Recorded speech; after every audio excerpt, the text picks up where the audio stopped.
Conservative activist Charlie Kirk gunned down in front of a crowd at Utah Valley University. The state's governor calling it a political assassination. Everyone's just scared. It's traumatizing. I watched a fountain of blood come out of the side of his neck like a water fountain. And it was surreal. I saw that he was shot in the neck and that he was squirting blood everywhere. Witnesses describing the horrifying shooting death in broad daylight today of conservative activist Charlie Kirk on a college campus in Utah, the latest act of political violence in America. Tonight, law enforcement still looking for the person responsible. We believe this was a targeted attack towards one individual. I want to be very clear that this is a political assassination. We just need every single person in this country to think about where we are and where we want to be. A controversial figure, Kirk said he was no stranger to death threats, speaking on the George Janko show last year. We get death threats all the time. They come, they send stuff to our homes and all that. And that's just par for the course. I mean, if you are not getting active death threats, you're not really doing much for the country. The founder of the conservative organization Turning Point USA, an author and media personality, he built a massive following, particularly popular with young audiences. At just 26 years old, he spoke at the 2020 RNC, endorsing Donald Trump. Trump is the bodyguard of Western civilization. Considered family by President Trump, his influence outsized in the MAGA movement. Charlie Kirk was seen as the force behind young conservatives. This was a guy that actually electrified that sector of the base. And for Donald Trump, this was a critical voting bloc in every time he was on the ballot. And to think that one of their own, someone that they saw as a kid rise up over 10 years, to think that he's now gone, it has really rocked people in Donald Trump's orbit to their core. Trump was the first to announce Kirk's death today, posting on his Truth Social account, saying in part, "No one understood or had the heart of the youth in the United States of America better than Charlie. He was loved and admired by all, especially me, and now he is no longer with us." Trump remembering Kirk in a video posted later. Charlie inspired millions, and tonight all who knew him and loved him are united in shock and horror. The 31-year-old leaves behind a wife and 2 young children. It was just weeks into the new school year at Utah Valley University. Thousands gathered to see Kirk, as captured on his social media, on the first stop of his American comeback tour this fall. That's a lot of people, Utah, I'll tell you what.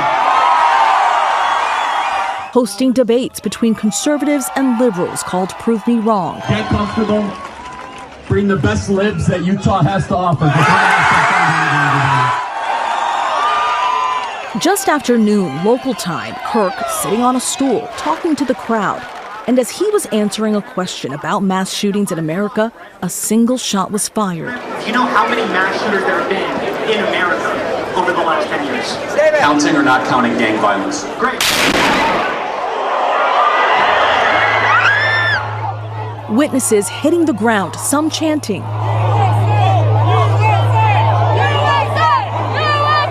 Kirk's own private security detail took him from the location, a witness capturing the moment on video. I pulled out my phone and recorded the security putting Charlie in the vehicle. I looked at his face and it was lights out. I mean, his eyes closed. He fell back. He did not move. Some attendees criticizing the lack of security at the event. We registered for tickets, but they weren't even looking for tickets. Anyone could just walk in. It was at probably the worst place in campus because there's so many areas where anyone can just walk in. This is the police chief's nightmare. We did have 6 officers working that event.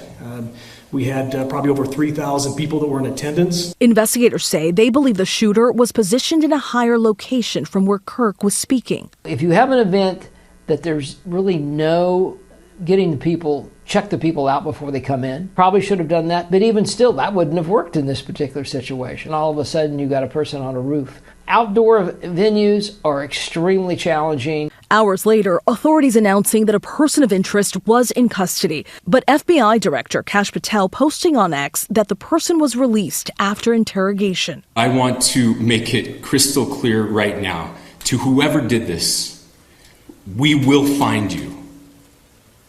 We will try you, and we will hold you accountable to the furthest extent of the law. Political violence has become increasingly more frequent. In April, Pennsylvania Governor Josh Shapiro's home was set on fire after an arsonist threw Molotov cocktails, upset about the governor's stance on Gaza. I mean, this is sadly a real part of our society today, and it needs to be universally condemned. In June, 2 Minnesota lawmakers were shot. The suspect had a list in his home targeting abortion clinics and lawmakers. There's no place for this politically motivated violence in our democracy. And last year, Trump surviving 2 assassination attempts, including one while campaigning in Pennsylvania.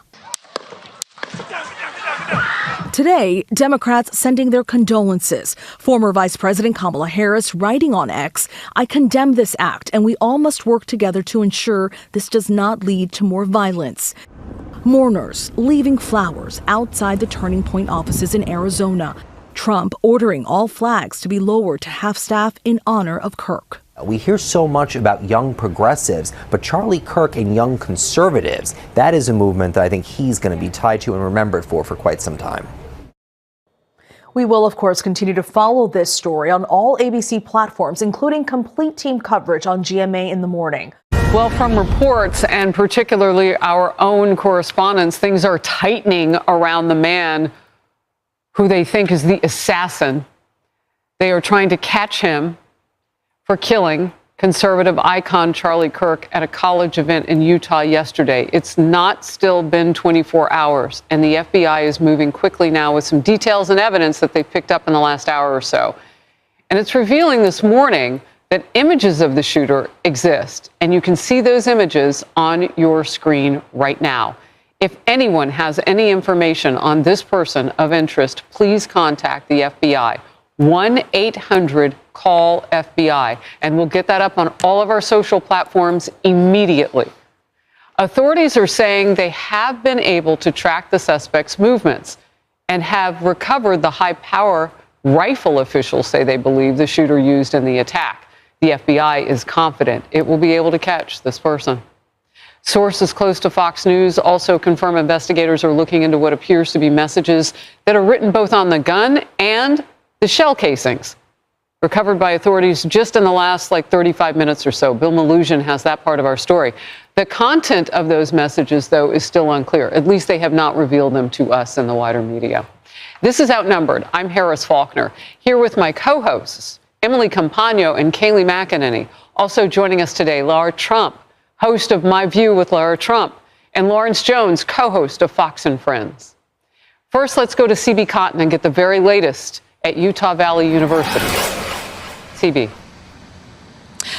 Hi, Harris. Well, multiple sources have told Fox News about the messages that appear to be left behind on both the ammunition and firearm recovered from the scene of Charlie Kirk's assassination. So far, the FBI, as you mentioned, has declined to comment on this, but what the agency is saying is that they've got lots of good video of the killer's path on this campus.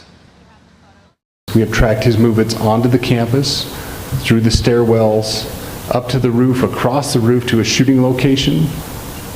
We do have good video footage of this individual. We are not going to release that at this time. Agents say the shooter got on campus less than an hour before assassinating 31-year-old Charlie Kirk, who was visiting Utah Valley University in Orem, which is about an hour away from Salt Lake City. The FBI says the gunman blended in well on campus and appears to be college-aged. Agents say he wore all black tactical gear as he fired off the fatal shot from about 200 yards away towards the stage, where Kirk had just started answering a question from someone in the crowd.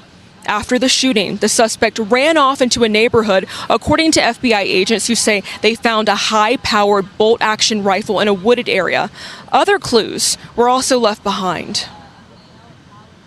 Investigators have also collected footwear impression, a palm print, and forearm imprints for analysis. The FBI is also asking for anyone with photos or videos to please share those with the agency. And moments ago, the FBI also released a new photo saying this could be a person of interest in this case. I know our show producers are going to work diligently to share that image with our viewers. Harris, back over to you. About the suspect. Our Justice correspondent Scott McFarlane has been piecing together the life of Tyler Robinson. Tyler Robinson grew up in southwest Utah, about 4 hours from the site of the shooting. The family spent a lot of time in the outdoors, according to a neighbor, where Robinson became comfortable around guns. A stellar student in high school, Robinson earned a full ride to Utah State University, but only stayed a semester. Neighbor Kristen Schwerman said he was smart, quiet, and respectful. This is a total shock because that's not who Tyler was. That's not who Tyler is. And that's what shocks us all, is that if he did this, we think there was something else behind it. In recent years, according to Utah Governor Spencer Cox, Robinson became increasingly politicized, referencing a recent conversation Robinson had with his family. Robinson mentioned Charlie Kirk was coming to UVU. They talked about why they didn't like him and the viewpoints that he had. The family member also stated Kirk was full of hate and spreading hate. A police affidavit reviewed by CBS News says the etchings on the casings from the gun included anti-fascist messages like, "Hey fascist, catch." Robinson was registered to vote, but unaffiliated with any party, and his status was considered inactive, suggesting he might not have voted in the November election. The governor praised Robinson's family today for intervening and urged people to disconnect from social media. It is not good to consume. Social media is a cancer on our society right now. And I would encourage people to log off, turn off, touch grass, hug a family member, go out and do good in your community. Scott, where does this case go next? As the afternoon concluded Friday, the FBI was executing a search warrant at the family home. We'll see what evidence that brings up that's relevant to the court case that is to follow. The prosecutor in Utah speaks on Tuesday. They've already booked him on 3 charges, including murder. And John and Maurice, the feds could add charges too, and law enforcement sources tell me it is certain they will seek pretrial detention. Scott, so much to be concerned about. What else are your law enforcement sources concerned about tonight? Those etchings on the shell casings with messages on them, not the first time that's happened. We've seen that before, and there's concern about copycats and that this could be some type of signature that would-be attackers are trying to put on their shootings. A follow-up on the arrest of the suspect in connection with the shooting of Charlie Kirk. The governor of Utah made that announcement just a little bit ago, following up on President Trump making the announcement earlier today on Fox and Friends that a suspect is in custody. He's been identified as 22-year-old Tyler Robinson. Take a look at his booking photos from the Utah County Jail. 22-year-old Tyler Robinson, his family members say he had become more political in recent years, had previously posted some messages online, and this is the suspect who, according to investigators, also had messages engraved on several bullet casings. Someone said that said, "Hey fascist," and "catch" on them. The governor saying that this suspect was taken into custody after 36 hours. The FBI director saying 11,000 leads were called in this case. The governor of Utah, Spencer Cox, calling it a sad day for our country, but also an opportunity to bring some closure.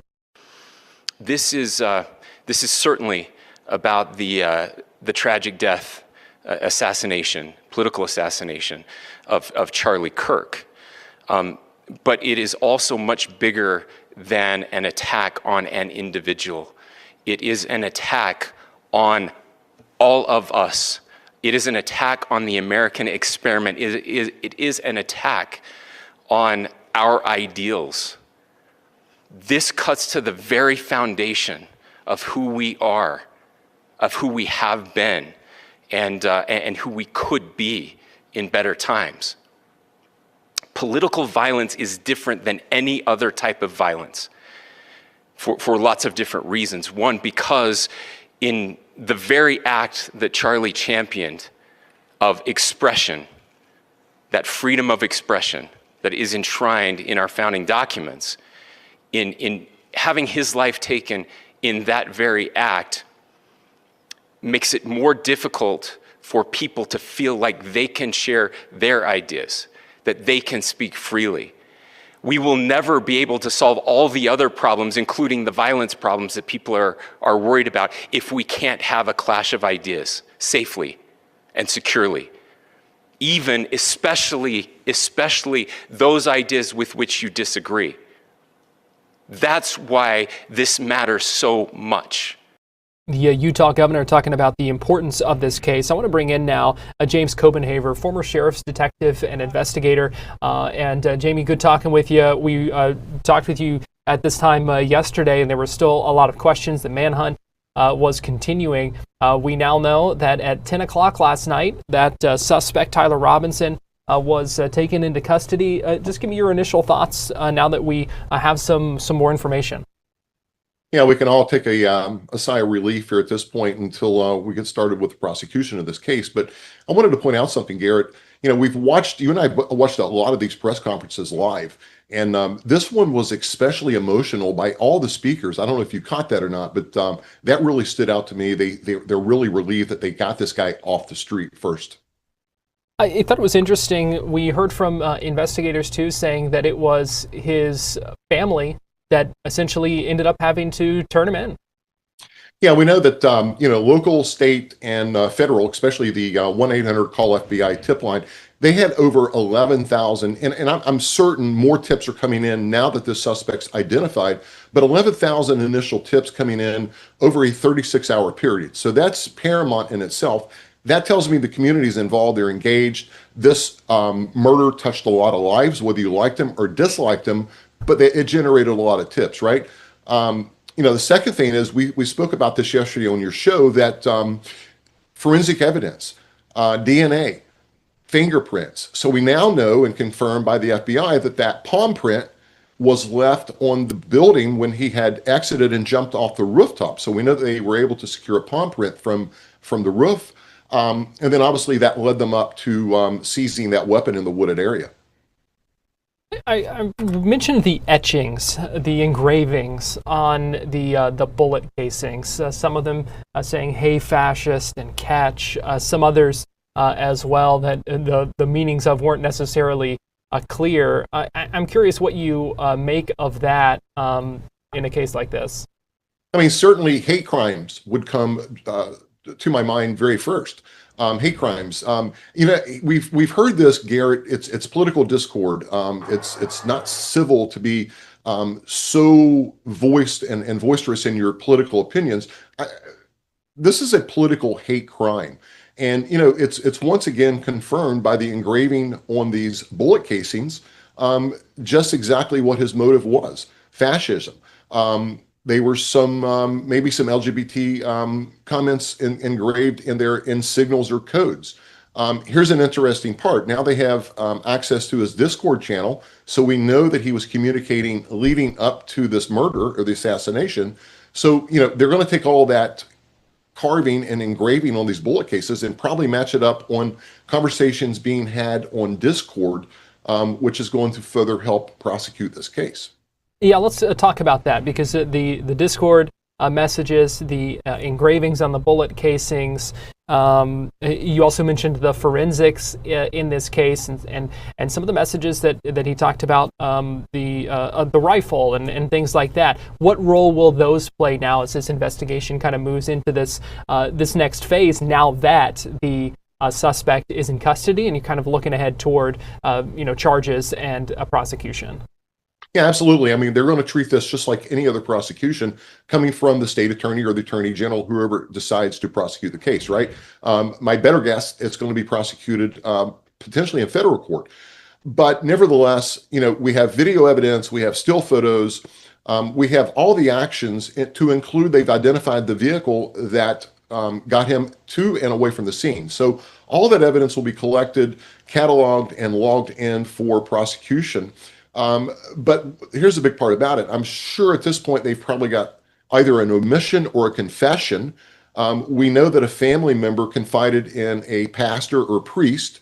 So, there are going to be some confessions or statements, both from the suspect, definitely from the family member who turned him in. The pastor or priest, I don't know if he has the availability to give a statement. I don't know if he would have to give a statement, but definitely family members would be giving statements against this shooter.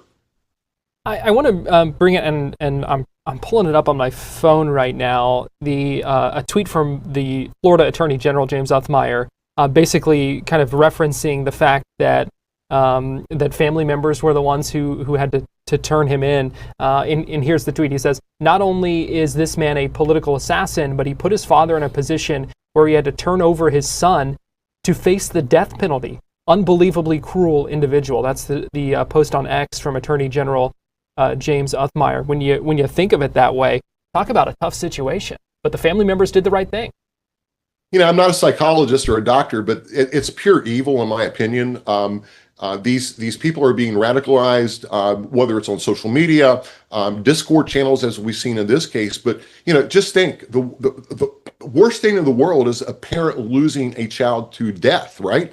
But now you have a parent literally turning over his son to federal officials to be charged, and like you said, possibly looking at the death penalty. So, people may not agree with this, but we need to pray for the family of the shooter, to give them, honestly, strength and mercy to get through this process. It would have to be terrible to be in their shoes.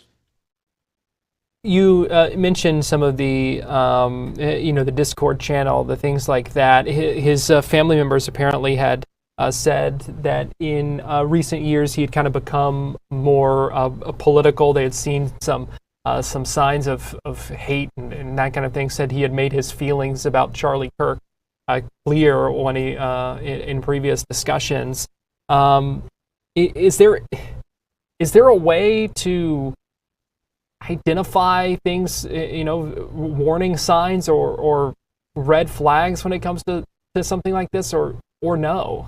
This rolling because the president today spoke to my Newsmax colleague Rob Schmidt, who has some breaking news tonight about this FBI investigation of the assassin, the 22-year-old suspect Tyler Robinson. And Rob joins us live now. Rob, what did you learn from the president? Good to see you. Hey, Ed. Yeah, we had a golf game this morning, and on the course we're just talking about everything going on. He talks and he just reveals things sometimes. You're just playing golf, you're out there for a few hours, and he just kind of tells me that the shooter, Charlie's shooter, was living with a trans girlfriend, and I just was like, what? I mean, because this whole thing, we were looking at this ideology, and we knew it was Antifa, and we knew it was on the bullets. We knew what the FBI had revealed and stuff. And I think a lot of people were just waiting to see if it had gone down that avenue as well, and if there was some kind of a trans connection, because we've seen so much violence from that kind of flank of the left.